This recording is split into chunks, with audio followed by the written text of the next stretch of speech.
the Solar One Sci-Fi Podcast.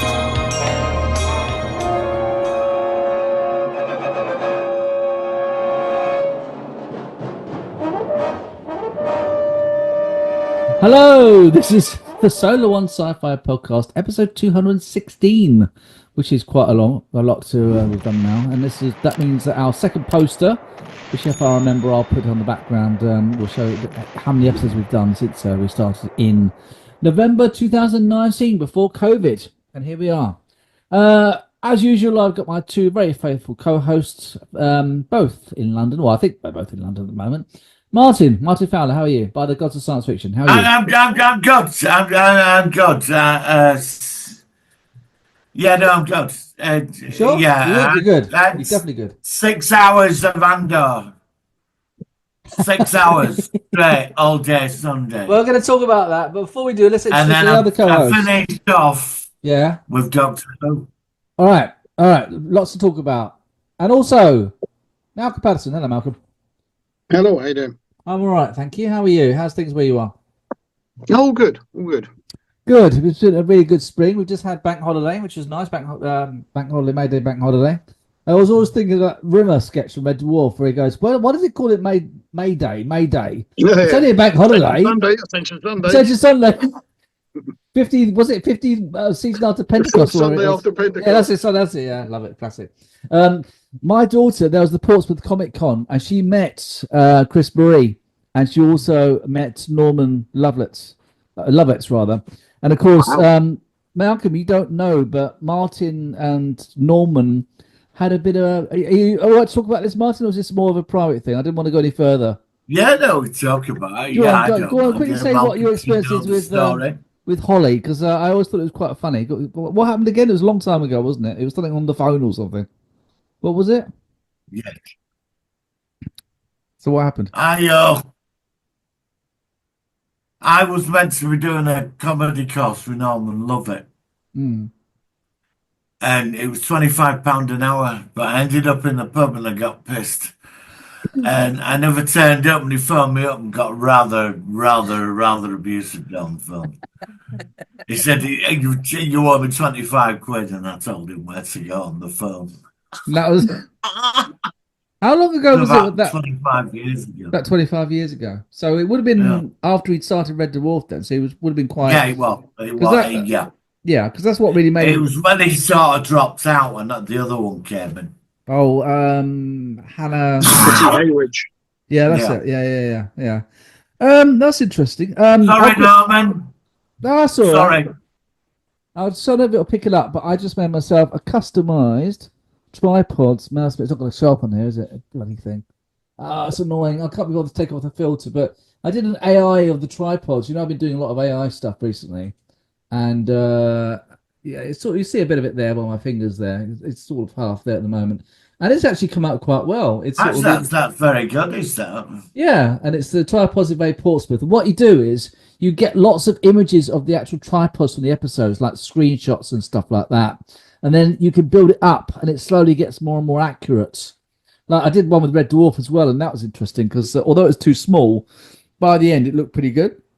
And you two know I'm always doing this AI stuff at the moment. I'm nuts on it. I absolutely love doing it. I find it really compelling. So I thought I'd get it printed out. So it arrived this morning, and I'm quite happy with it. Now, obviously, we're going to be talking about the Planet of the Apes TV show from 1974. I watched 3 episodes. I didn't watch the whole lot, so I only made 12. But I watched the first episode, the second one with Mark Singer, who appeared in V. And then episode 5, where they find this supercomputer and they're trying to get the information. And I really want to talk to you about this one because it's an interesting show, and I do quite like it. But before that, we've had some big things going on. We've The Last of Us has been on. I don't know if you two have watched that, but that's certainly interesting. I won't give spoilers. I don't think you're watching that, are you, Martin? No, I'm going to wait and binge it. Yeah. All right. Well, keep really. There's some major things happening in episode 2. So stay away because there's a big thing that happens. So I don't want you to. I saw Thunderbolts. If it's just very quickly on The Last of Us, if it's the really big thing that happened in The Last of Us Part 2 game, it's not that big a spoiler. Well, okay. Well, all right. Okay. Well, that is basically it. Yeah. So sorry, mate. but you kind of half guessed it already. We all see it coming. Yeah, all right. I didn't because I'd never played the game, so I was just like, "What the?" When I watched it, episode 2. Obviously, I'm not saying in front of Martin, but yeah, it's a bit of a game changer for the show, isn't it? Can we at least acknowledge that? So that's on, and we got new Andor and new Doctor Who. So let's talk about Andor. I saw Thunderbolts. Thunderbolts. Oh yeah, go on, Any good? Thunderbolts. Go on, yeah, go on. It was very good. No. Good. It was I'm looking very forward to good. it, actually. Yeah. I might go and watch it tomorrow morning because I'm off tomorrow, so I might go and see it. It's the best bloody film they've done it last few years. Really? I was actually, impressed. Good. to be fair, what did you think of Captain America: Brave New World? I didn't mind that. To be fair, I thought that was quite good. But all right. I mean, I've seen better, but I'm not going to put hate on it. I think they managed to get him into the role of somebody who's not a super soldier quite well. To be fair, Yeah, I quite enjoyed it. I think he did really well. I've not watched the last few. Hate on it, yeah, but Thunderbolts were a lot better. That's good because I've heard that there's some. I think there's Eternals was one that was really bad, and I know that there's quite a big dip in the quality of. They're very varied, aren't they? The most recent. Yeah, Florence Pugh. Yeah, Florence Pugh is she's very good. Yeah. I mean, she was great in Black Widow. Yes, she's good, and also the Hawkeye TV series. Yeah, and she works as a great replacement. Yeah. Okay. Yeah, I would watch them. all right. Just on the Hawkeye thing, it looks like we will not get a season 2. No, because, no. They wanted to cut Jeremy Renner's pay in half, and he told them to fuck off. Obviously, which is a shame. I've not seen it, but I mean, obviously they could go ahead with a season 2 and just have it with Haley Stenfield and not have him in, but I don't think it would work. To be fair, I'm more interested in Daredevil next year. Yeah, maybe. Defenders. It was all right this year, but there was too long of it of him not being Daredevil. To be fair, yeah, I went into the Muse. I thought he was a bit pointless. And the Punisher were hardly in it. Well, that's because it got refilmed. So that's why, like Foggy and Karen, although there's a big, they're coming back, they weren't in it originally. And that's right. the Punisher was the same. He point blank refused to be in it, and then they rewrote it, and now he's doing a Punisher TV series as well. So he was in it, and then all the marriage guidance bollocks with Kingpin is seemingly because they recast his wife, and then binned all her scenes and brought the original wife back, and that's why they filmed loads of scenes of just the two of them with no one else there. Right. Okay. So it was all that. It's seemingly a good 40% of it was refilmed. Oh, interesting. Yeah. So obviously, I've not seen any of those things. I'm trying to think about what else I've seen that you two have watched with me. Yeah, I suppose. Shall we go to Andor now? Because I know that this is one which is going to be. I want to get your perspectives about it, and I think Malcolm looking like he wants the will to live. Yeah, I liked what Malcolm was saying over the weekend. All right, let's start off with Malcolm. Let's ask Malcolm, what's your perspective from episodes 1 to 6, or the 2? Go on. So we always knew back from season 1 that from our point of view, Andor was a dumb character in himself to center on. You want to see a show about the beginnings of the Force. So you want to see about Luthen, you want to see about Mon Mothma, how they did it. And Andor could have been just a side character. And to be fair, in the first series, he does nothing to do with the Force. He doesn't even join up until the very last episode. Then in this one, so they've done this bit, which I thought was a really great idea, to do 3 episodes, then a year gap, then 3 episodes, then a year gap. So I thought that, to bring it up to date, if you're not going to do the full 24 episode seasons, it's a smart way of doing it. And in the first 3 series, so basically the first 3 series are him handcuffed in a fucking ship for 3 episodes, idiots dancing around in a fucking wedding. Yeah. And doing nothing else. And the only thing that had anything to do with the formation of the rebellion in the first 3 episodes is Luthen gets the ump with bloke because he's run his mouth off and has him killed. And you don't even see him killed. He gets in the limo and you know he's going to be killed. Yeah, you know he's going to get killed off. Yeah, you don't see it. Then we jump 3 episodes. And again, Andor, over 3 episodes, goes to a planet and has a 10-minute conversation with a woman. Mon Mothma is completely arseholed out of it almost totally. She isn't in the first 3 episodes. You don't get Luthen either much, apart from talking to the elevator guy and the weird bit where the least tense made scene in the world where they're trying to get that microphone out the top of it. It was about as tense as fucking tissue paper. Just absolute nonsense. The only saving grace of anything is Saw Gerrera. I knew you were going to say that. And that's the whole fucking show should have been about him and Luthen and Mon Mothma forming the revolution, and seeing why Saw Gerrera goes completely batshit by the end of the last one. And then obviously when it finishes off. The last 3 episodes, the last scene, she goes in and kills that guy. It's a lovely little vengeance bit. It's a great vengeance bit, but it's still not really advancing anything. But more scenes like that would have been great fun. The heist was neither here nor there, really, apart from they killed off who is arguably the best character in the entire series. And I assume they killed her off because she'd gone off to film Doctor Who. I don't know. Yeah, I was surprised. But I'm assuming that's why that happens. I was surprised she's actually in it at all. So it was quite likely. I mean, in the end, they're all going to get killed off.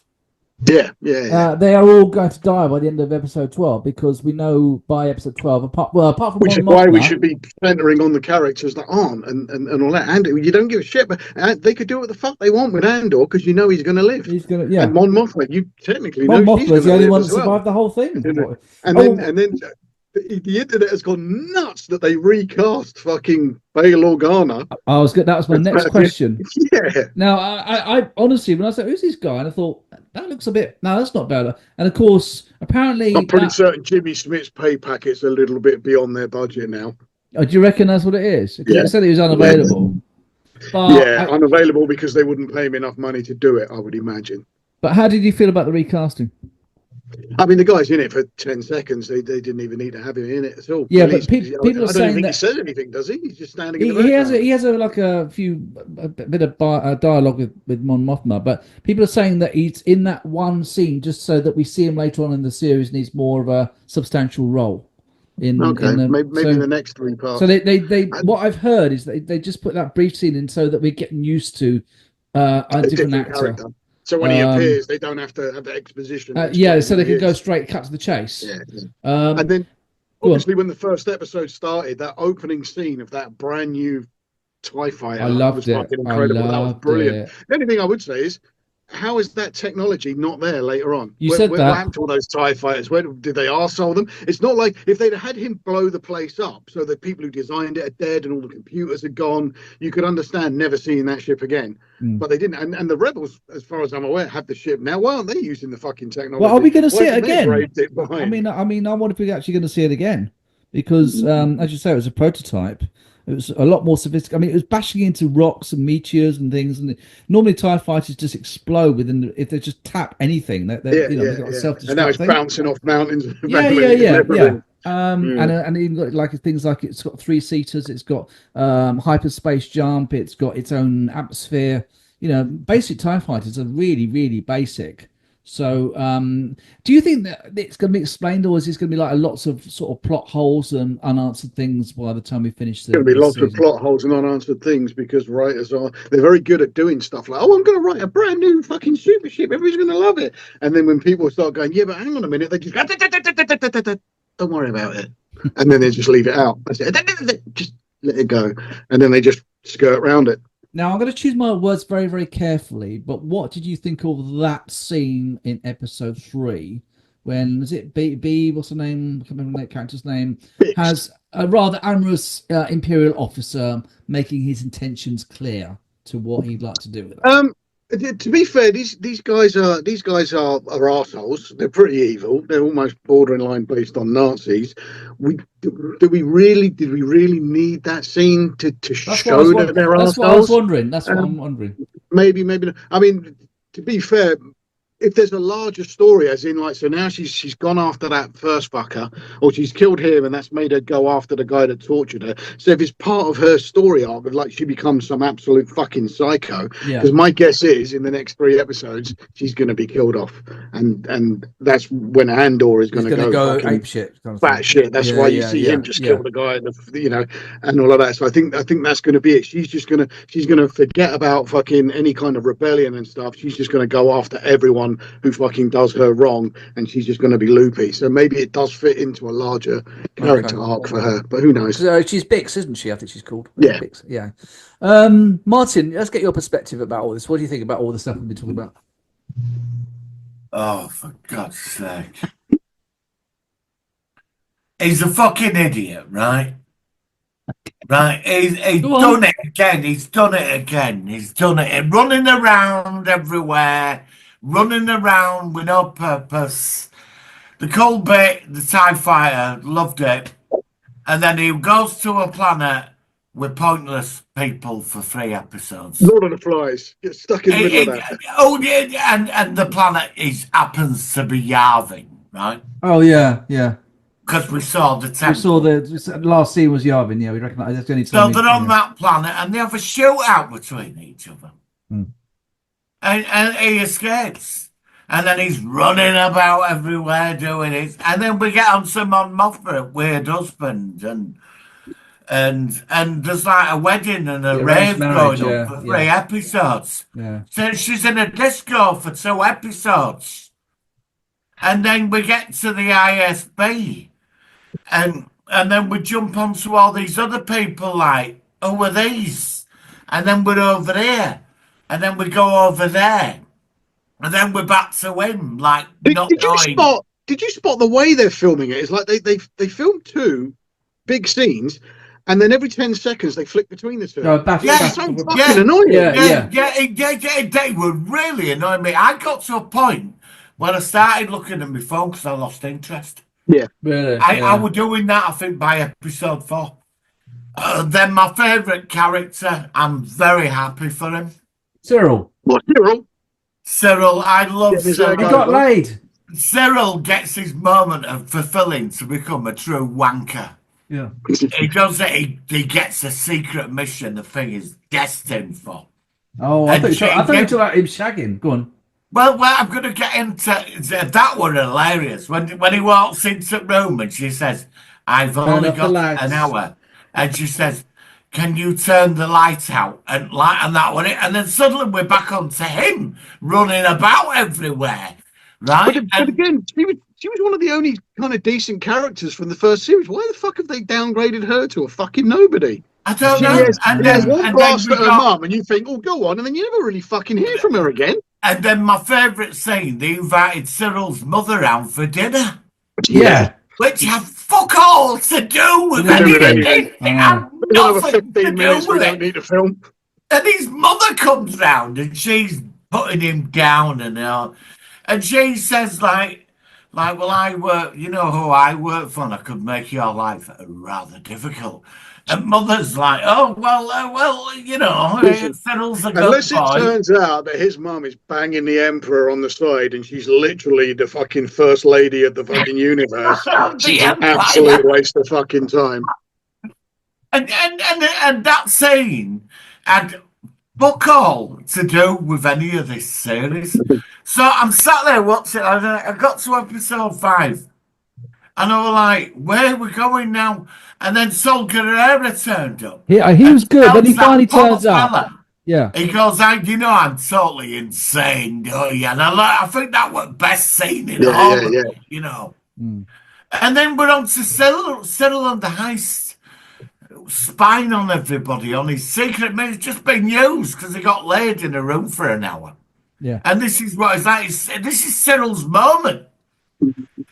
And then we're on the scene of her having dreams about him at tortured her. And then she goes in there and gets her revenge. I really did like that scene and blow it up. Yeah. And then it finished. And I thought, I've watched 6 hours of this. And there was no story. There were No, 'cause even the all it heist, is. the built I'm for all the in for heist, and character that bit building in and the stuff, but museum with the microphone. Go on, Malcolm. That's what I yeah, was no, scrolling I'm through. all in for I was character scrolling through building my and phone. world building and stuff. But where's the fucking story? There's I know. no storyline at all. So No. when she's like under desk trying to, and there's Inwit porno attached in white uniform stood there going, you can't do that. And she's going, just stand there. And she's like, and it was like, what is going on? And then Inwit owns the hat shop. He's Yeah. walking around like a pop star and being wonderful to everybody. And even there were no connections to any scene. Nothing were connected. And when I all joined so that the heist was meant to be the big bit, wasn't The big it? payoff, yeah. And I was sat there on my phone. I went on my phone, and then there was the same where she's on the desk. I was like, I just get on with it. And then we got Cyril, and it finished. And I sat there, I thought, I've just sat through 6 hours of This what? was, yeah. You I'm sorry. There was I like the TIE Fighter. I like to see Sol Guerrera. I like Cyril because his comic factor and his mother. Rest of it, I get it all, shove it down, fucking toilet and flush it. That's where I am with But it. there's so many people on like YouTube groups and Facebook going on. Oh, it's the greatest thing in It's Star not. Wars It's since so Jedi. it's so drawn out. Few even watching the same It's show. so I drawn don't out. It's understand. so slow. Just It's get not on with it. connected. Nothing were connected. Why want the political intrigue with the Empire and setting up like finding Yavin and creating the Rebel Alliance, getting the alliances from? Who Why gives a want fuck they about going this down that spider path? planet? Who cares about this spider planet and what's going on there? Yeah, You know? yeah. Oh, they have to. Oh, yeah, that was all Gorman. pointless. Yeah. Yes, under the ground there's an element called Kelkai, and it'll create infinite power, and the Emperor wants it, and like just invade the fucking planet. Don't go through it. You're the Empire. Invade the planet. Now, let me just at this point, because I'm having a deja vu moment, because we were like this with series 1, Martin, and then we have mellowed a bit when we watched season 1 again, right? But now I'm back to season 2, and I'm feeling like I did when I first watched season 1 again. I'm feeling like now. Why is it that are we going to mellow? I mean, obviously we've only seen half the series. I've heard that the third arc is the best one. I actually like the first arc more than the second because I love the TIE Fighter, and I did like the Saw Gerrera in the second arc, but every time I watch it, I just think, just get on with it. Let's have some action. Let's just have some payoff. There's never any payoff. It's just like they're walking down like some futuristic sort of room or something with windows and with spaceships flying by, and then they walk back the opposite direction, and then one of them scratches their ass or something. Just fucking do something. I think in the second arc, the second lot of 3, the only time a fucking weapon's fired is in the last episode when what's his name gets killed. Yes, that's the only time. And I'm sorry. I mean, Star Trek and Star Wars are different, and Star Trek is more about communications and these plot things. But it's Star Wars. Star Wars has to have that explosive factor to me. It just does. And as you say, there wasn't even a blaster apart from that episode. The last one with Saw Gerrera, when he finds out that guy and he kills him, there was nothing. No. As you said, Martin, it's like at the end of the day, they want this Kelkai, whatever the hell it's called, because to power the fucking Death Star. Yeah. So they're building something that's going to destroy fucking planets. So why the fuck do they give a shit about politics? Like you said, just land the damn troops and wipe it out. Yeah. I mean, the nukes Mandalore to glass. They didn't care about the population. Mandalore just wiped it out. So why are they doing it to this Gorman place? And they still get the element. I mean, why should they care? Well, apparently, there is a Gorman massacre. It's well known in fiction. Apparently, that's what we're going to be getting. Apparently, there's 2. There was a massacre with Tarkin, but then we're coming towards the main massacre. He lands on the people. Yeah. But I mean, what are we going to see? Is it going to be like a massive kind of thing with Star Destroyers coming down and blowing, or is it going to be kind of like a couple of pew pew pews and a few people dying? That's the massacre kind of thing. Is that going to be? Are we going to see it? Are we going to get the big payoff of all this talking and nattering and stuff, and actually get something? How many episodes is there to go? We've got 6 more to go. You know, Two more if it turns out that the whole, everybody's apathetic about the Empire until they wank on fucking Gorman, and that suddenly inspires everyone to join the rebellion, then I really will be pissed, because that would just be an absolute fucking cop out. I think that's likely to happen, though. Mm-hmm. I like when I watched the first series second time, because Michael said give it a go, watch it again. I did sort of. I found the first series, watching it second time round, much better. Yeah, it was much better. Because you can tune out the boring bits. Yeah. But this, I don't think I could sit through it again. Yeah. No. I'm not. I'm gonna save it until we've seen the other half of it. But we're only halfway through, aren't we? So it might pay off. But I mean, do you think? I mean, they made 12 episodes with 4 arcs. Could it have been better if it had been like, rather than 3-parters, it was 2-parters? So we'd have, like, instead of 12, we'd have 8 episodes with 2-parter arcs. If the whole 12 episodes are like this, they could have edited the entire lot down and made 1 2-hour film. Or an hour and a half film easily. Just got rid of all the shit. Yeah, I agree. But we've got to have Cyril in the 2-hour film. Yeah, maybe. Depends how vital he becomes in the next sort of 6 episodes. Do you think Cyril will like sacrifice? Do you think he'll get killed by the end of this? I think he'll end up with the lightsaber up his ass or something, and then I don't know. I don't know. He'll probably try to defend. What's the Imperial officer he likes? I can't remember her name. Dedra. Dedra. Yeah, I reckon he'll sacrifice himself for her, but then I don't know. I don't know, maybe Cyril is one of the guys from the Death Star, because we did. I mean, as far as I'm aware, none of them have names. You know, when they're sat at the table, the old guy from the Doctor Who episode with the bee woman. Well, Cyril got him a job on the Death Star. Or maybe Cyril is the guy who says to the guy, "Oh, don't try and scare us with your sorcerer's ways." Maybe that's actually Cyril. Cyril gets force choked or something. Yeah. So let's just quickly ask then, out of 10, how would you rate season 2 of Andor so far? Malcolm. 3. 3 out of 10. Martin? I was going to say 4, but I'm inclined to go 3. But I'm going 4 because Cyril's entertained me with his mother. I'm going to say 4 because it's only halfway through. We've already seen Saul Guerrero starting to show his true, power and what he's about.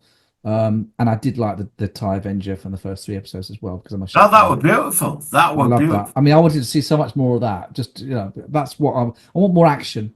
I'm sorry, don't mind talk, but let's have some proper payoffs, and we've not had it especially with the second arc. I don't know. It's a bit up its arse. It's a bit up itself, isn't it? Oh well, we're so written for such adult content. We're so like, yeah, but come on, Star Wars. I don't know. I just like more action in Star Wars. I don't know why. If it was like Deep Space Nine or Star Trek with all the Dominion War arcs, the Romulans in the background, and the Cardassians, and I don't mind that because it's Star Trek. But Star Wars to me has always been more about space battles and blasters. Well, there is a lot of politics in Star Wars, and I think that's an opportunity that could have gone down that path. I mean, Senate and the Empire, they could have really gone, and I would have liked that. I think in its defense, you will kind of see the Empire slightly different in all the previous films after all this is finally done, because we had a lot more background so that will be an interesting addition to the whole franchise. It's like Solo. When you first watch Solo, you're seeing what a world, how it's run under the Empire. Yeah, that was the first example, wasn't it? Well, actually, that was after Rogue One. But that's why I really think you should focus on that. Now, listen, we've got 5 minutes before we're going to end up with part 1, so we could do the movie review. So should we quickly go on about Doctor Who before we do that? All right, so we've done 4 episodes. I take it you've both seen all 4 episodes. I think you all have, haven't you? I'm sure you did. So, General, what do you think about it now? Actually, we're already halfway through season 15 or series 15, what series what I call it. Martin, what do you think about it? You're probably both going to shout me down for this. Go on, because I thought it was very good. I thoroughly enjoyed it. Okay, I'm going to say this before Malcolm gets his word in, but I have actually thought it was a lot stronger this season as well so far, especially episodes 2, 3, and 4. I think that I thought this episode was very well written. Yeah. Really I love the idea of do this every week. I'd be quiet. I have to admit, the idea of this new form of threat to unit, that was clever. I didn't see that happening until that's going on today. That's what they talk about. Yeah, social media narratives being over exaggerated. Yeah, and I thought it was a clever parallel with real life kind of things. Yeah. Malcolm, what do you think about it? I think it's slightly better this series. I still don't think it's brilliant. I don't understand anybody banging on still about fucking woke and I think woke is a stupid term to keep throwing out as an insult anyway, but I'm not seeing any of this forced messaging in. I mean, we could jump up and say like every one of the male characters is a big overbearing douchebag, but fucking so what? I mean, since we last spoke, what have we had? We've had 3 episodes since we last spoke, haven't we? Yeah. So the Lux one, it was all right. The idea of mixing between animation and I thought that was quite clever. Yeah, and another one of these gods that's come out. The Well, I think I said this. I said on a Facebook group, one of the many Doctor Who groups. I said like the storyline has been done so many times before, and some guy went, oh, many times. When has this ever happened? So I did actually just sit there for 20 minutes listing out the number of times we've seen this, base going. Quite a lot of people have said, oh, it's all just aliens, but it's been done so many times. Doctor Who have done it before many times. Stargate have done it many times. Star Trek have done it many times. It is a very, very popular storyline to have a secluded base and people go on and there's a big fucking monster in the background. And then the final episode, I enjoyed that one. I wouldn't say it was like really good or I massively enjoyed it, but it was certainly better than what we've got. I can definitely think it can stand on the shelf with some of the older classic Who episodes. Just to I think that's a very fair comment actually, and that's pretty good. Let's actually even achieve that. Yeah, I'm still not feeling him as the Doctor. No, I still don't like that's this the problem. approach. Yeah, I think Belinda is fucking amazing. I think she's great in this, or Belinda, whatever it is. No, Belinda. I think she's a great. I do like that kind of. The best of the characters have always been the ones. In classic Who, the ones who stood up to the Doctor, Joe Grant, she does. Zoe, Sarah, Tegan, even to a lesser extent, Adric even stood up to him at certain times. And these are the better characters, the ones who don't take any fucking shit from him, rather than these lovesick, doe-eyed fucking puppies running around with their fucking tongue up his ass and all that. That's why she's so much better. But I do think, predictors, spoiler maybe, I do think she will be dead at the end of the season. I think the intention is she's going to have to go back to that planet and join that fucking computer thing in order to save the Earth and then have the Earth come out. And if they are going that route, which is if there's some cop out where he prevents her doing it or saves her from doing it, I think that's shit writing. I think what I want to see is the dark bullshit. You remember in Star Trek, the episode with the little kid who's going to get wired into the machine, and in the end he doesn't save him. The kid gets wired into the fucking machine. Do you remember that one?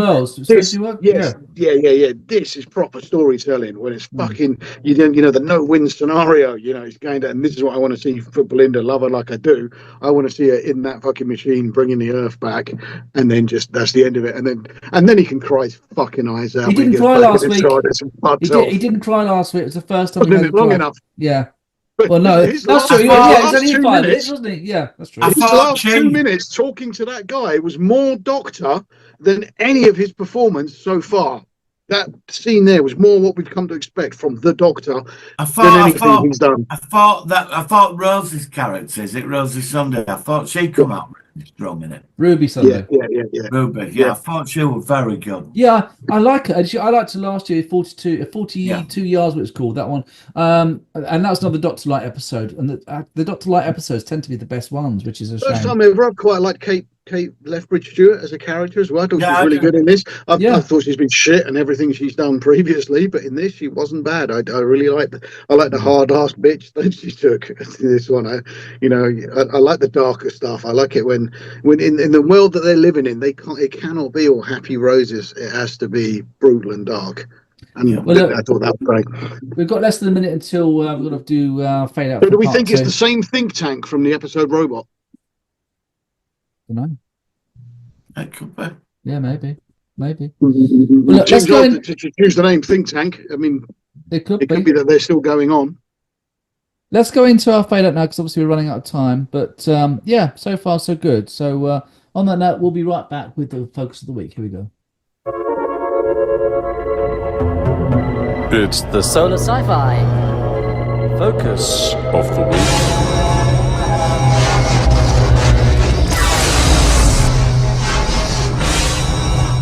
All right, so we're back and we are reviewing a show which I think should have been bigger because it was based off the original Planet of the Apes movies, the 5 that were done in the mid to late 60s.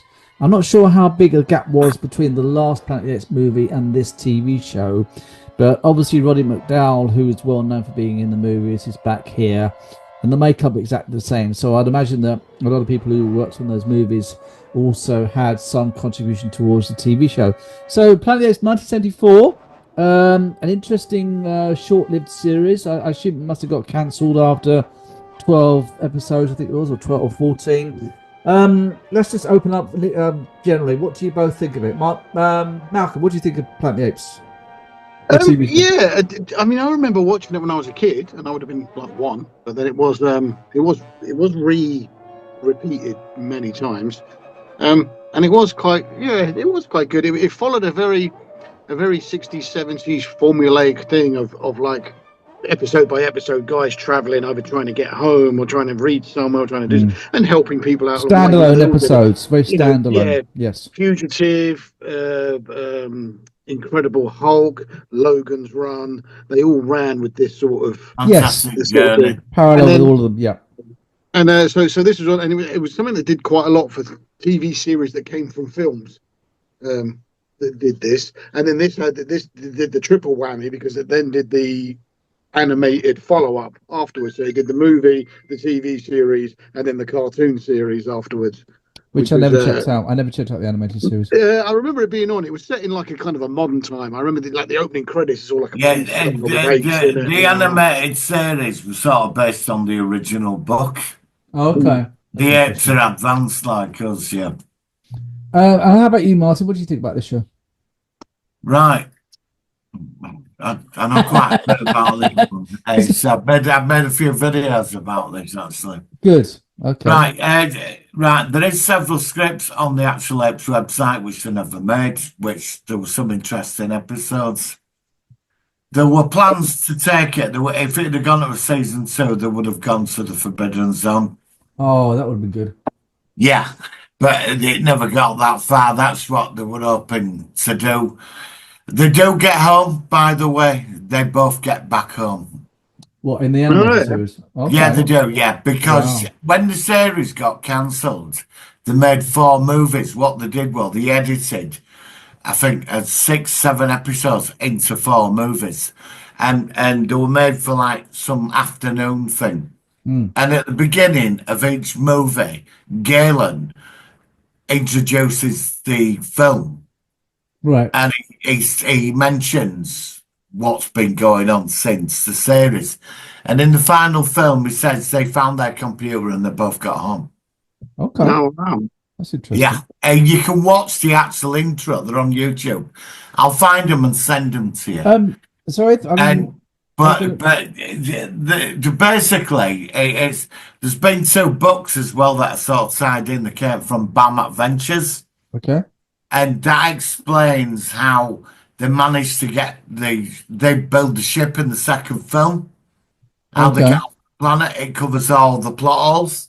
But in the book, in the first two books, and these are canon now, that when Taylor and Brent are in training at the Answer Academy at the base, they meet Verdon and Burke. Okay. So Yeah, I they're mean, mentioned. it is set in the same universe, obviously. Well, isn't we it? I don't. mean, Well, that's the thing, because it's because the theory is when the Earth gets destroyed through the photon bomb, which it is, Omega bomb. Yeah. it opens, obviously. Oh, it tears a hole in reality and splits off numerous timelines. Because don't forget, when they crash, this is set 1,000 years 1,000 before. years. Oh, that's right. Next thing I was going to say. So It's and 1,000 they years before. said. Yeah. Zaius and Urko said there were two other astronauts before them to kill them. Okay. In the first episode, Flight into Tomorrow, they're Oh scared. yeah. No. Oh, now this is confusing me. So when they mentioned the two astronauts that they killed them, who Yeah. were they? Who were those two astronauts? We never find out, but there were two more there before them. Yeah. Because I was I wondering. always assumed that the two astronauts are Taylor and No, the other guy. wrong No, time period. because Killed this in is Planet set Apes. 1,000 time years period, yeah. before. Yeah, this is 1,000 years before they arrived in the 39th. Yeah. 46. So it's Yeah. they're in a totally different So how are all the timeline. humans talking in this one now then, when they weren't talking in the next one? You know, they seem to de-evolve, don't they? It's- Well, they kind of A lost the different ability to timeline, talk, because- even 1,000 years on, you would still Yeah, know I that know. the humans used to be able to talk. But there's another plot hole problem they had in the series. Do you remember when they get out of the ship and they get chased? They meet that human, and he puts them in that The old bunker. the old guy that protects them. The old guy. Yeah. He shows them that book, and the downfall of the human race was about the 24th century, because the technology they find, like my favorite episode, Legacy of Tomorrow, they find that computer, that hologram thing. Yeah. And they say this technology is way after our time. So there was a different disaster that happened in that world. It's a totally different. If they come from Taylor's world, they've crossed into a whole new timeline. So yeah, because at this point, I mean, as Malcolm was Humans saying, can talk. It's by the 1,000 years further on, they can't talk. They're mute. They're like cavemen. They're very. Plus the downfall But of how are they humanity. losing their cognitive abilities? How is They it? never explained that. So one, even in the two books, this It's guy odd because wrote, in this he one never they're not. explains that. It's like they're de-evolving. They're more primitive Yeah. in this than obviously they can still talk and they can still, but they're sort of like scavenging. They're not like as bad as they were, but it's a bit of an odd one that they seem to be losing. And also, is this linked with the modern Well, it's the timeline spin-off. It's a parallel timeline. Okay. That's the only, because in the films, when you get to the final 8 movie, it's 1999. That's when it's in the late 90s. That's when the fall of humanity starts. When they have that nuclear war, Right. Okay. and that starts. But in their time, when they find that book and that old fella shows the human race is still dominant in the 25th century. It's been a while since I've watched the last film, but There's little bits to put in. There's little bits humanity is a to put in. disease. It's not a yeah, it was a disease. it's not a wasn't it? war. It was. Yeah, it's a disease. But you're saying it's an alternate timeline, are you? Is that what you're saying? Yeah, it's the only way. Yeah, it's a Because it parallel doesn't fit timeline. otherwise. It's completely different. Because the running theory is, when Taylor destroys the Earth in the future, it opens up a massive So it bounces time. back in Because time. is what you're in the saying. third movie, the scientist Hessline, he explains that different timelines. He explains that. So Verdon and Burke, because the ship, it's a photon drive, the bomb that destroys the world, the technology is taken from the ship's hyperdrive. It's a photon bomb. It's not a nuke, it's a photon bomb. Oh. That's Yeah, are you talking about the bomb from the end of the second movie? that was a Yeah, old, no, but bomb. they're saying that Verdon and Burke may have come from the same timeline as Taylor and Brent. Okay. But do they go back to that timeline? Because the world, when they find that old fella in that bunker, he shows them that the world is still going in the 25th century. Yeah, I mean, mind blowing, I know, but this is what's there, and the two books that in the original movies, obviously we saw that they are, my God, they finally did it, and this but was it defined in the original movies when nuclear apocalypse happened? No, you follow the journey backwards. It's something. Even when the apes rose up, that was in the 90s. They weren't powerful enough. The human race had a big war. They nuked themselves. But it's all confusing don't know now why that happened. But also, I mean, I remember like in the the original movies. By this point, they had some sort of nuclear war. Yeah. And all the animals, all the cats and dogs were. That's the one before. The cats and dogs are dead. Deep space wipes them out when they. Are you getting lost in this, Malcolm? Because I'm getting a bit lost with all this. Yeah. So I mean, I know kind of roughly the timeline of the movies. Yeah. It's a parallel. They've gone into a parallel timeline. Well, I'm just struggling to look here because I'm trying to find something that says when the Virgil thing is, because I've never heard that that's set 1,000 years before. I've always seen that they come after. No, it's very clear. We don't know if they are from Taylor's. Well, they could be from another timeline. But the future they're in, the human race falls 400 years after in the movies. But it's also very clear that in the original movie where Taylor's ship crashes, it's something like 3957 or something. In this one and the TV show, it says 30 something or 29. It's about 1,000. That's very clear. That's one thing I always got, that the actual time period is 1,000 years before the original movies. But with all this, like I said, and now the modern movies where there was a virus which was released, and this caused humans to become more primitive, not talk anymore. But you're saying I'm a bit lost now. It's all kind of become all sort of distorted and unclear. I guess so. Yeah, basically, they say they come from Taylor's timeline, right? When they went into space, there was like a ripple in time, and it sent them parallel. So they ended up 1,000 years earlier. But the human history they're looking at is slightly different to what they come from, because human civilization in that timeline did not fall till the 24th century. Okay. It says that. It's in that. Yeah, and like I say, in the movies, it was by the 1990s, the 2000s that they never explained. Also, in the television series, the big clue is the moon's still there. In the films, the moon got destroyed. Oh, that's an interesting one. I remember that they in the first movie they said that there wasn't a moon and there was these weird kind of lightning storms. Well, the underdwellers destroyed the moon. Yeah, but where are you getting all this information from? Because this wasn't actually physically seen in the shows, in all the movies, is it? Because a few years ago, somebody wrote 2 books that were official canon and filled up all the plot holes. Plus, there was a series of graphic novels set in the planet of the Earth. That timeline explains what happens to the moon, and because they underdwellers.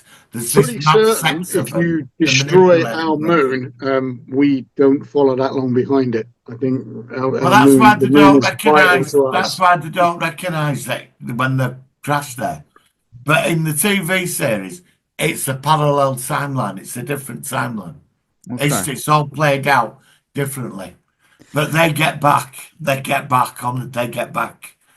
So let's obviously stick with the episodes that we saw, because all right, I'm sorry. All right. No. What I'm saying is that if that's the case, what do you think of the quality of what they made in these 12, 14 episodes? I mean, do you think that it was something where they tried to carry on from the movies, but then it was never sort of like properly thought out? Or do you think it was like one of those shows where it did need like a couple of seasons to really... Well, they couldn't carry on from movies. They set up their own thing. They went like Logan's Run. It's got fuck all to do with and also, I suppose what you're thinking is they couldn't have these two in the same era as Taylor because the world got nuked.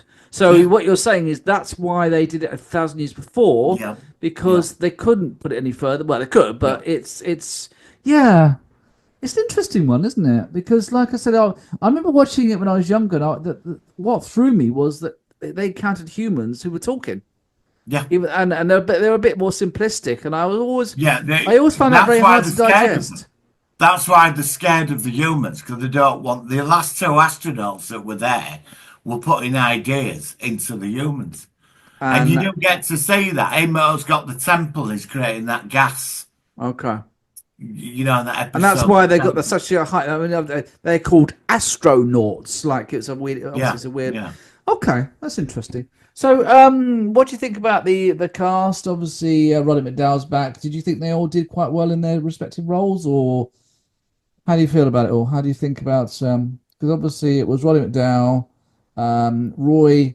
Ron Harper was Alan, and James Norton was Peter Burke. Did you like all three of them in the show? Starsky and Hutch team up with a gorilla or an ape. Yeah, it was all good. And obviously Mark Leonard. Mark Leonard played Coey. Couldn't recognise him at all. Mark Leonard's so bad. His voice is very distinctive, though. The only way you can tell it was Mark Leonard. That was quite interesting. And then you had, as I had to say, we had some other people in it as well. But it's funny. I mean, when I was watching the episode today, because I went to ChatGPT as I do for everything these days, and I said, "What's a good episode to watch?" After I'd watched the first two, and they said that the episode, The Legacy, episode 5, where Burke and Vernon discover the holographic message from scientists from their own time. They said it's one of the few episodes where the story actually did progress. Whereas a lot of the other episodes in this series were quite standalone. Like they'll encounter a village with some people and they've got some particular issue or something, and then the guerrillas will try to hunt them down. Was there any other episodes where, I mean, what I liked about The Legacy was we did see a city, an old city, it was in ruins, which I thought was quite interesting. Can you remember any other episodes of the TV series where it really delved more into the history of how they got there and what legacy of the original humans that people have picked up upon? Or No, I think that was the only one. That's the only one I can think of which really stood out. It's kind of like There's the scripts that got leaked a few years ago from one of the future scripts that were wrote, and I think there were 15 episodes planned. Okay. For the first season, and there was one of the scripts. The God said they find a church where people worship a radio. Oh yeah. It's like a big radio setup, and they worship and they fix it, and just at the end of the episode they switch it on and somebody's transmitting. Oh wow, that's interesting. Yeah, that's where we were going with it, and it's such a shame. So was it cancelled mid-season, in mid-production? It cost a lot of money. They put a lot of money. Rumour has it Gene Roddenberry wanted to take it over, but it cost a shitload of money. Did that? Yeah, I mean the main character ape masks, even from the films and all that, are individual hairs. I mean, all the background guys, it's all it's always a bit more basic. But theirs they're all specifically done, hugely expensive. Yeah, it does look good. I mean, I don't think it's ever been released on Blu-ray. Actually, I think it's only actually on DVD, which is a shame. Because you'd think it's sort of big enough for that. And I guess that it's sort of cancelled. So we never found, obviously, the things that you've been saying, Martin, but from the basics of watching the series on its own, this is it. This is kind of like, how it sort of went until you mentioned it's a shame because it was good. But like Malcolm said, there were a lot of series like that at the time. The people Starsky in and a Hutch, trying to get back home. And they worked beautifully, but there should have been. I think there should have been more of an act to it, like they were going somewhere, But in the clips that Roddy McDowell did years later for the edited TV, because I've been trying to get hold of them for years. The edited movies, there's 4. And there's an introduction, Roddy McDowell, at the beginning of each episode. And he says in the final film, it's on YouTube, they got home, they found their computer. Because they had that disc. Remember that disc? Yeah. They found the computer. But how did they get home? Somehow they got home. I don't know how. I was going to say, they had to find a ship. They had to find a way of getting out the Earth's atmosphere. Yeah, so I assume they found some advanced civilization or technology somewhere. Would you like to see a new remake? Something? I mean, obviously we've had the newer films, which are still, I think, very good. Can you see Planet X coming back to TV in some form in the future? Yeah. Yeah. Yeah, I mean, it's a shame that they didn't follow up with the Tim Burton one, because Tim Burton's I one, like that. it ended up, like Modern Earth and all that, much Yeah. like the cartoon series was. Did you like that, Malcolm? Yeah, yeah, yeah. I really enjoyed that film. I thought it was good. Oh, it was all right. I mean, only seen it. I saw it.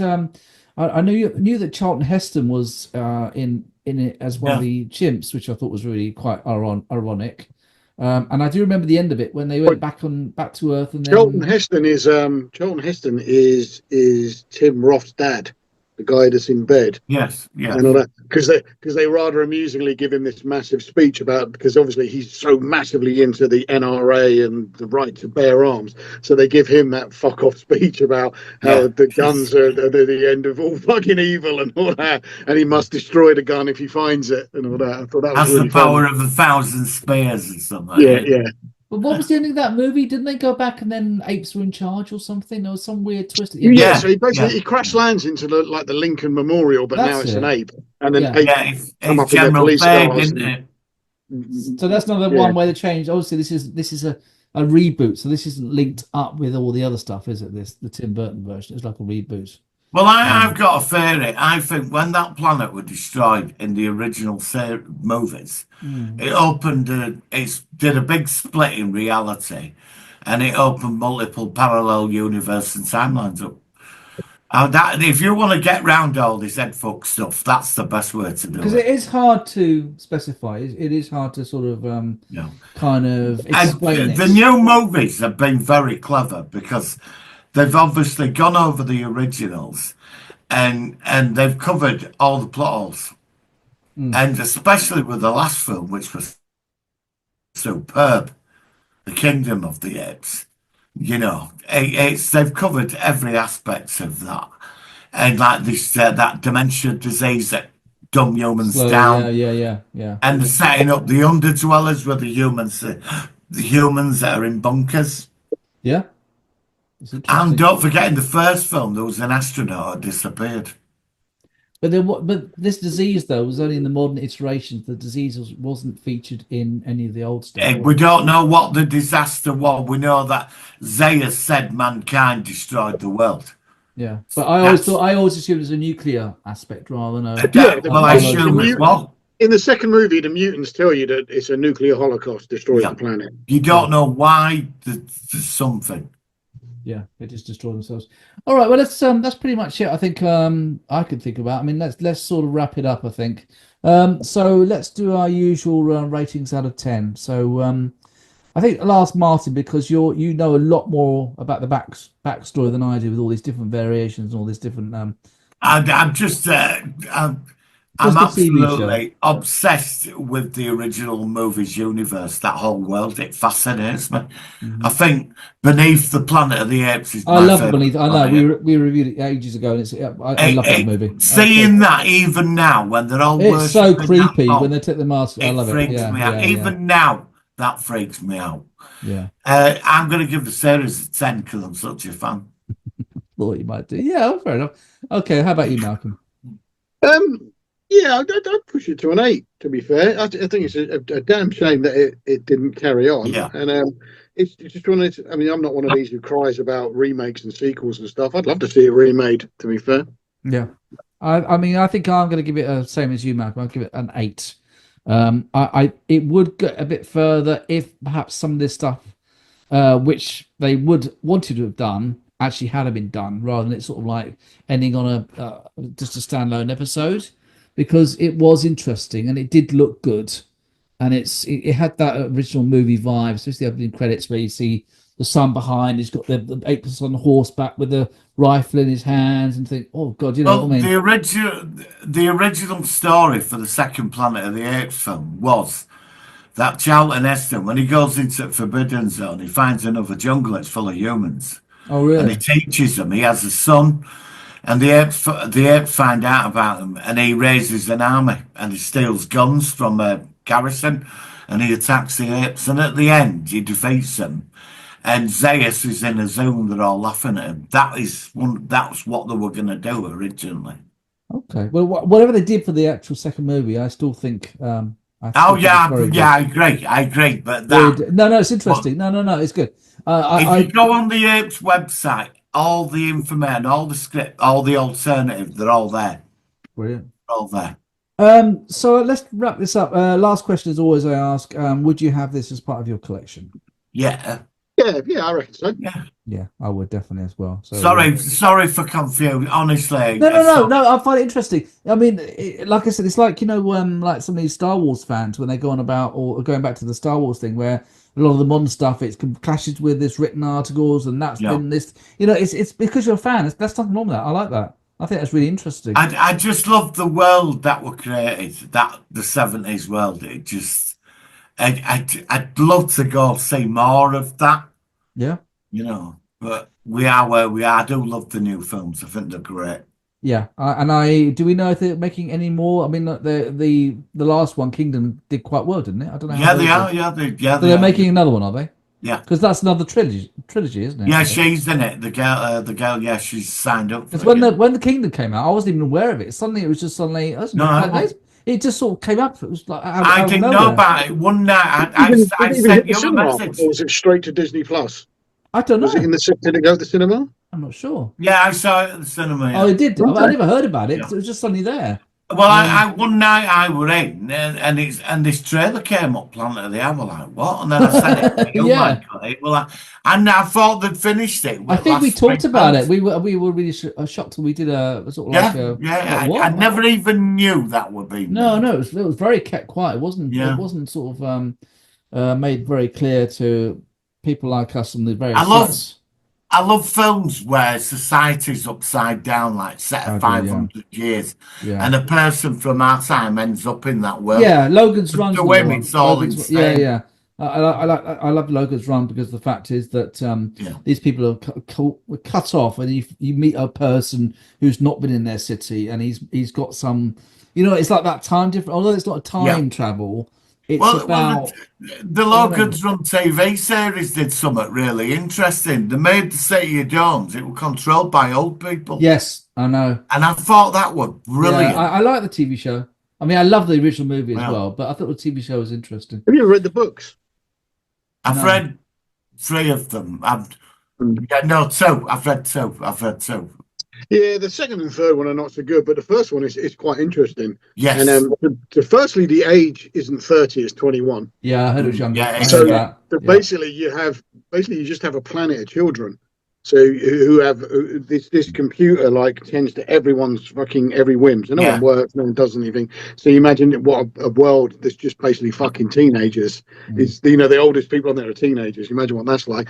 But also, it's not like a wasteland thing. You're in the whole planet, and those maze car things you see in the film that they go on, they go through the entire planet from place to place. It's been a long time since I've read it, but it's quite good, but completely different.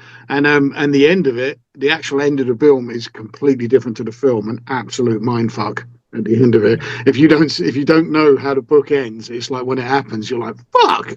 Okay, I don't. I'll have to read it at some point.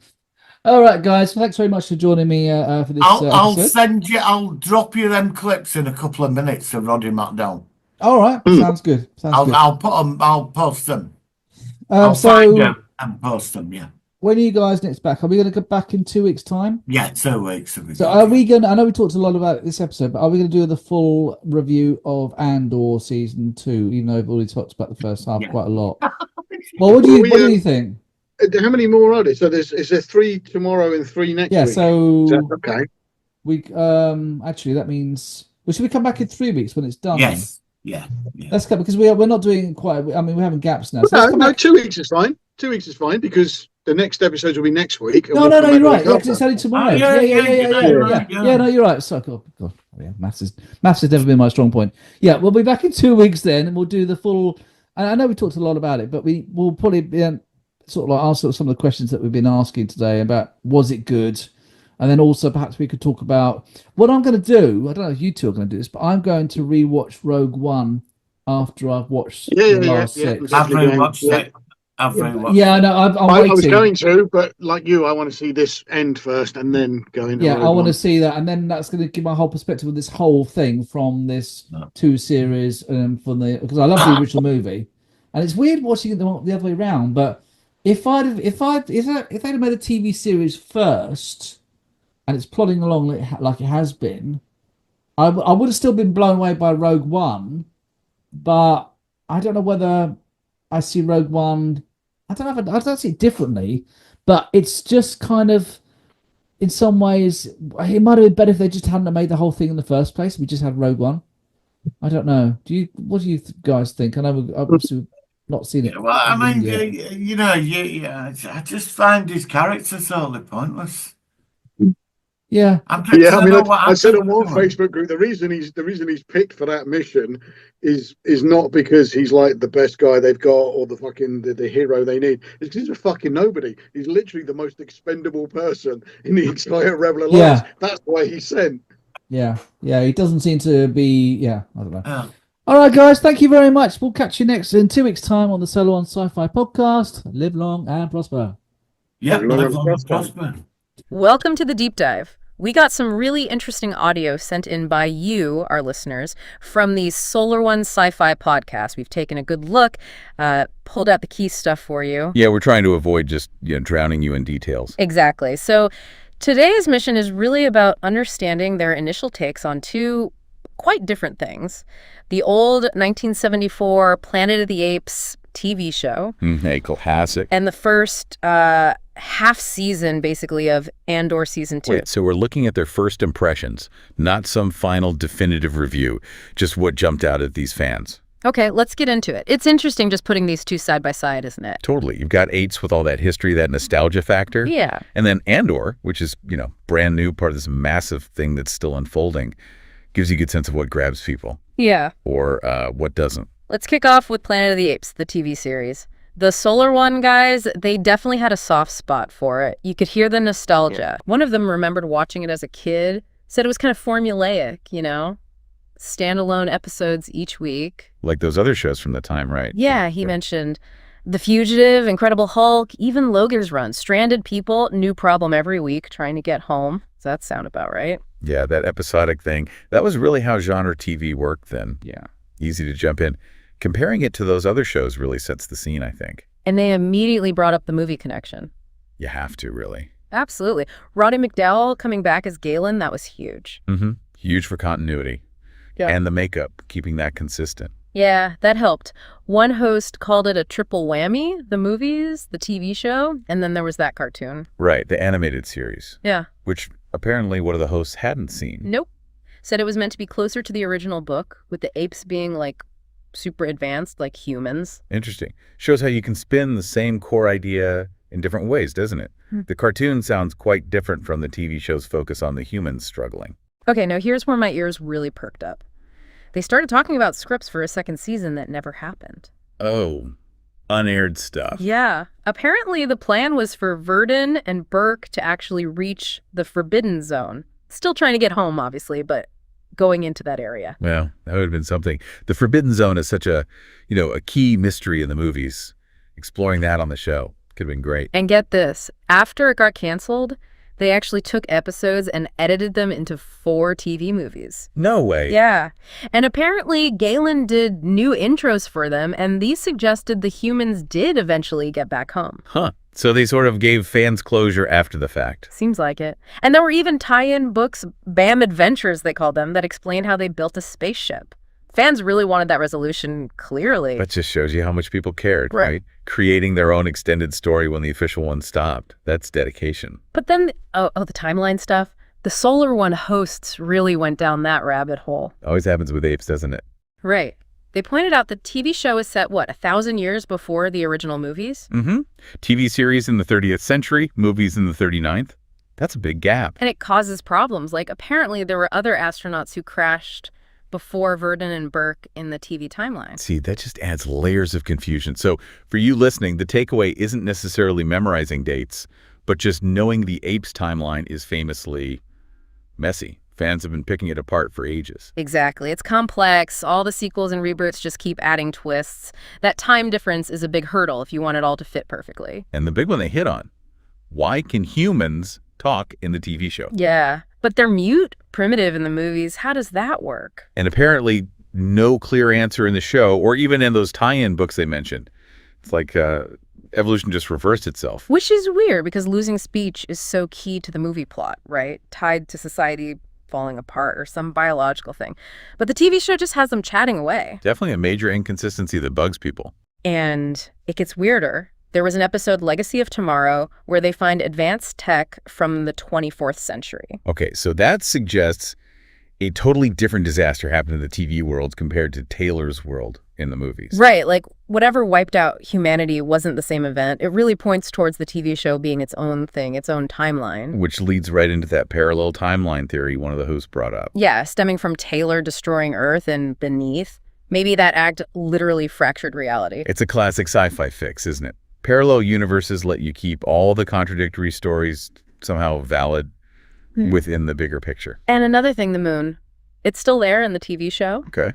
But apparently some tie-in stuff for the movies says the Underdwellers destroyed it. The hosts admitted they didn't actually see that in the films, but it's part of the lore. So another check mark for separate continuities, even if it's just from books or comics. That stuff becomes fan canon. One of the hosts did mention the newer Apes movies, the recent trilogy, and how they use a disease to explain humans becoming primitive. So maybe that's the answer in some timelines, just not the original ones. Right. Using a disease is maybe more biologically believable. And it suggests later creators were maybe trying to patch up some of those old continuity holes. Okay, stepping back a bit, what did the Solar One guys think of the show overall, quality-wise? They seem to feel it stuck pretty close to that Quest formula, you know, the trying to get home trope that was big on TV then. Yeah, a sense of missed potential, maybe, that it could have dug deeper, had more of an ongoing story arc. Well, the standalone format, while accessible, yeah, it definitely limits how deep you can go with characters or the world. Our expectations for sci-fi TV have changed a lot since the 70s, haven't they? We want those arcs now. But they found this cool detail, a leaked script fragment, where the humans find a group, like a church, worshipping an old radio that's still transmitting a signal. Whoa. Okay, that sounds interesting. Primitive society finding old tech and thinking it's divine. That's great sci-fi. Totally. It hints at the kind of more thoughtful stories they could have told if it hadn't been canceled. So why did it get canceled, did they say? Yeah, high costs were a big factor.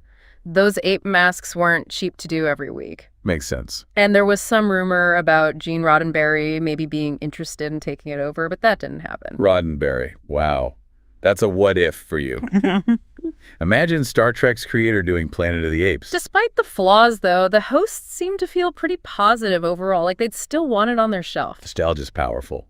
And it is a significant piece of the whole Apes puzzle, isn't it? Imperfect, but important for fans of that era.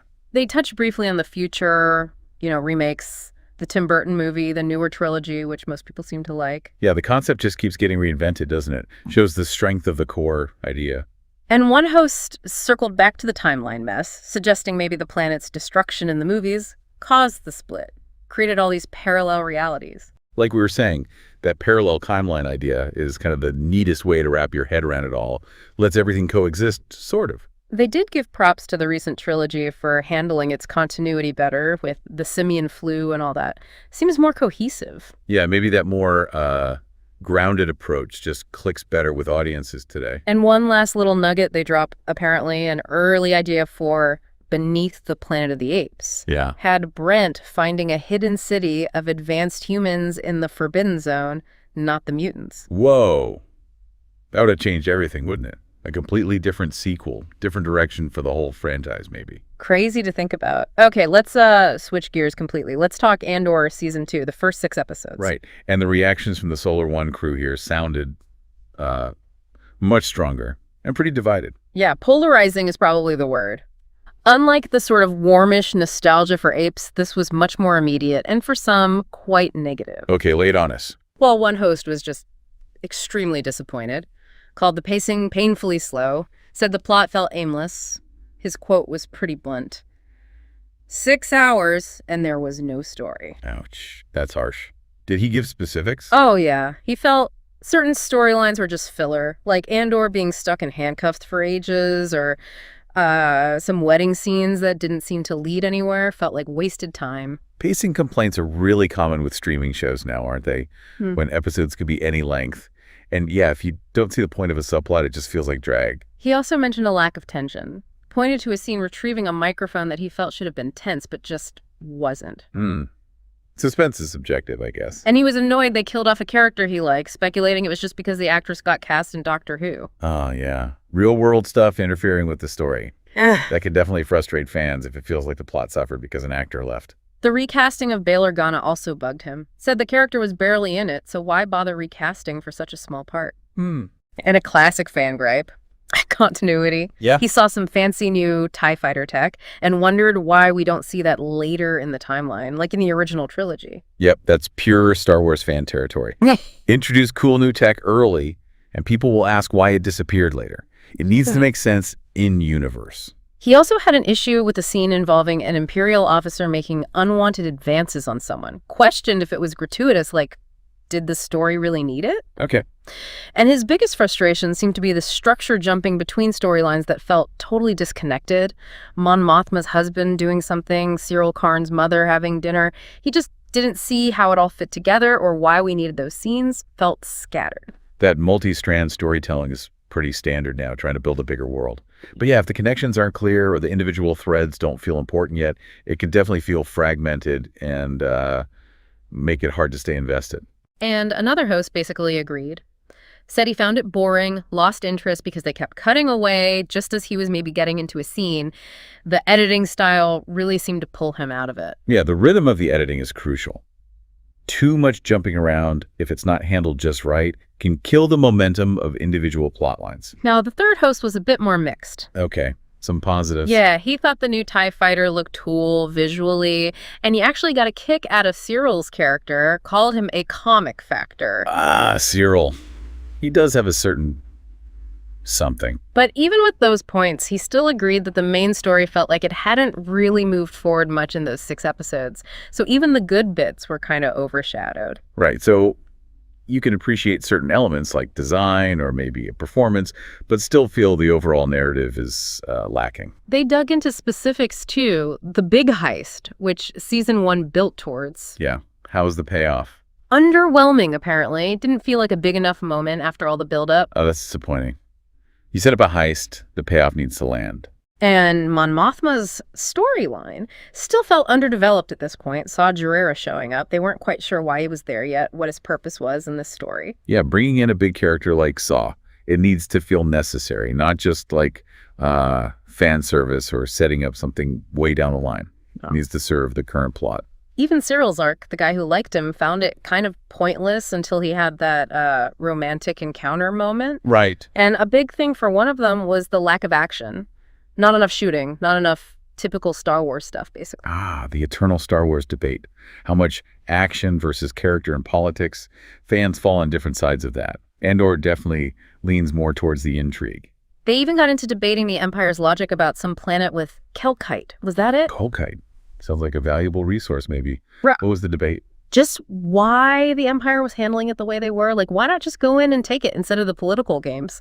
Seemed illogical to one of them. Right. Fans definitely scrutinize that kind of in-universe strategy. If the Empire's actions don't seem to make sense, it pulls you out. But here's an interesting point. They remembered having similar negative feelings about season 1 at first. Oh, really? Yeah. Said it got much better on a rewatch once they saw the whole picture. So there was a little glimmer of hope. Maybe season 2 would be the same. Still uncertain, though. That's fair. Sometimes these slow burn shows do work better when you can see how the pieces fit together later, but you have to get the audience to that point. They did speculate a bit about where things might go. Bix turning into a revenge story. Maybe Bix dying and how that would hit Andor. And Cyril's fate. Would he sacrifice himself for Dedra? Or end up working on the Death Star somehow? So even with the criticisms, they're still thinking about the characters and where the story could go. That's something. They're not totally checked out. True. But the ratings they gave these first 6 episodes were pretty brutal. A 3 out of 10. a 4 out of 10 and another 4 out of 10. So yeah, overall dissatisfaction was definitely the main theme at this stage. Those scores really tell the story, don't they? That for them, this first chunk of season 2 just didn't deliver.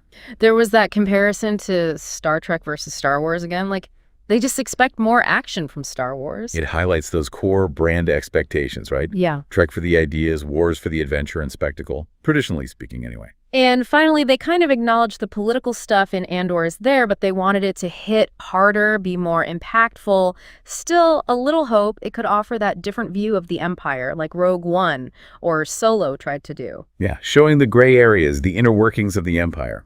That is potentially interesting territory. Yeah. So even with the disappointment, they see the potential, maybe. Seems like it. So wrapping up this deep dive into what the Solar One sci-fi folks were saying, it's quite a contrast. Definitely. With Planet of the Apes, it was nostalgia, fondness, but mixed with all those decades-old questions about the timeline, the continuity.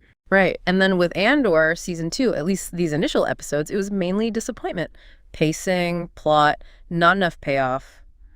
Just not grabbing them yet. But it's useful, isn't it? Hearing these unfiltered fan reactions, it tells you a lot about what people connect with, what confuses them, what they expect from these big sci-fi worlds. Absolutely. So for you listening, having heard this breakdown of the Solar One discussion, what are your thoughts? Did their takes on Apes or Andor ring true for you? Maybe it makes you want to go back and watch that 74 Apes series again, keeping those timeline knots in mind. Or if you've seen more of Andor Season 2, how did your opinion evolve compared to these early reactions? Could be interesting to track down those old Apes tie-in books too, see how they tried to smooth things over. Or just look into why that ape show really got canceled. Lots to explore. Which brings us to a final thought to maybe mull over. How much do these initial reactions, the kind we heard discussed today, actually influence where these big franchises go next? Do studios listen? And how often does our own first impression change completely once we have the full picture, or just more time to think about it? Yeah, it's interesting how perception can shift, isn't it? Something to keep in mind as these stories keep evolving.